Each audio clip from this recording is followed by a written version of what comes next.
Have you ever felt like your brain is a high-performance engine, but the world around you is just one long, slow traffic jam? There's a group of people who move through the world feeling like they're seeing everything in high definition, while everyone else is watching a blurry screen. They notice the tiny flaws in a system, the unspoken shifts in a room, and the patterns that others miss yet. They often feel like they're the ones falling behind. While society rewards busyness, there's a specific group of people who feel deeply intelligent, yet quietly ineffective, as if their brain is too fast for their own life to keep up with. If you've ever wondered why your high cognitive energy hasn't translated into a successful reality, you aren't broken. You might just be operating with a wiring that most people don't understand. If you recognize even 3 of these 5 patterns, your brain is functioning on a level that is as powerful as it is exhausting. The first sign of this high-level wiring is a quiet obsession with patterns. For you, the world isn't a series of random events. It's a giant, interconnected map. People with high IQs aren't just good at puzzles. Their brains are pattern recognition machines that never truly turn off. You see connections in the way a colleague avoids eye contact, the way a social trend is shifting, or the subtle change in a friend's tone that signals a problem long before they even realize it themselves. Research from the University of Chicago suggests that this kind of high-level pattern sensitivity is linked to an increase in neural efficiency. This means your brain is scanning 24/7, creating a mental model of how things work. However, there is a heavy side to this: systemic burnout.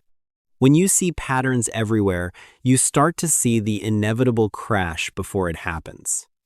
You see the flaw in the corporate plan, the crack in the relationship, or the ultimate pointlessness of a task. It's exhausting because you can't unsee the truth. You're not being pessimistic or difficult, you're just seeing the data. If you feel tired just from observing the world, it's likely because your brain is processing a massive amount of information that others simply filter out. The challenge isn't your intelligence, it's the emotional weight of seeing too much. While most people accept things as good enough, you might find yourself deeply, almost physically bothered by things that are illogical or inefficient. We call this the instinct to optimize. It's that internal itch you get when you watch someone do a task in 5 steps that could clearly be done in 2. This isn't about being a perfectionist or a control freak. It's about a brain that views problem solving as cognitive play. You create shortcuts in your head, you invent mental systems, and you automate tasks without even trying. But here is where the intelligence trap lies. Many people with high IQs spend all their energy fixing other people's broken systems for free, leaving no energy to build their own lives.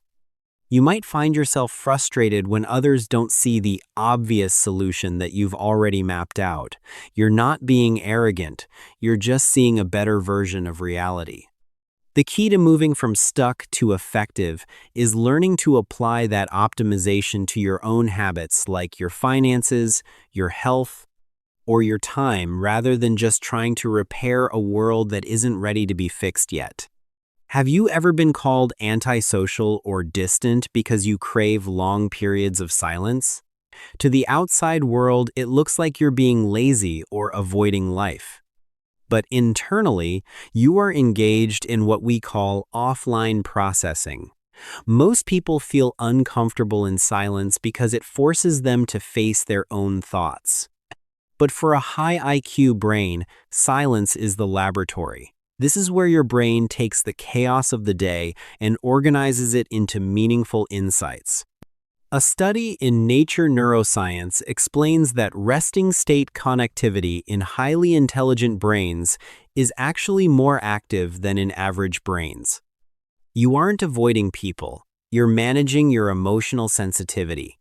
You need that quiet to recharge the massive amounts of glucose and energy your brain consumes while thinking. If you feel a deep, physical need to go offline or hide in a quiet room after a social event, don't feel guilty. It's not a character flaw, it's a biological requirement. It's during these quiet moments that your most important aha moments are finally allowed to surface. You've probably been told 1,000 times that you overthink everything, but here's the truth. You aren't thinking in circles, you're thinking in layers.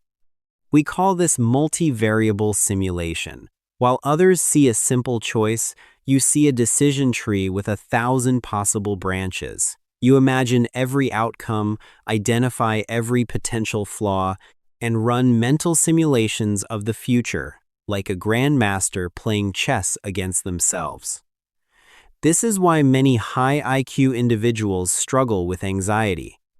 It's not that you're weak, it's that you're aware of too many variables. You've lived through every failure in your head before you've even taken the first step. This is a form of defensive pessimism. You're trying to protect yourself by predicting the worst.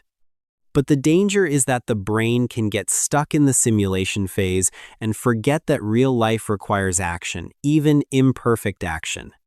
You aren't being indecisive. You're just seeing the complexity that others are too blind to notice. The goal isn't to stop thinking, it's to learn when the simulation has served its purpose and it's time to move the piece. The final habit is perhaps the most lonely. You know how to sound normal. There is a myth that the smartest person in the room is the one using the most complex jargon. In reality, truly high IQ individuals often practice tactical social adaptation. You have the unique ability to take incredibly complex ideas and simplify them so others can understand. You blend in. You might even play dumb or stay quiet in a group to avoid making others feel uncomfortable or overwhelmed. This is where high intelligence meets emotional armor. You've learned that showing your full intensity, your full speed, and your full curiosity can be intimidating to others. So, you developed a normal persona to navigate the world. However, this often leads to a deep sense of loneliness, as if no one truly knows the real you or the speed at which you actually live. You aren't being fake, you're just managing expectations. You're a social chameleon, using your intellect as a bridge to connect with a world that often feels like it's moving in slow motion. If you've spent your life feeling like a high-performance engine that's never been allowed to leave the garage, please know this. You're not wrong, you're just different.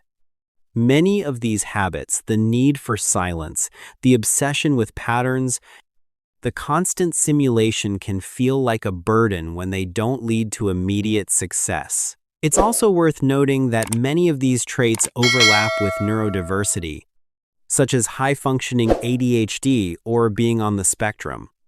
Understanding your brain isn't about finding a label to hide behind. It's about realizing that your weird habits are actually the tools of a very powerful machine.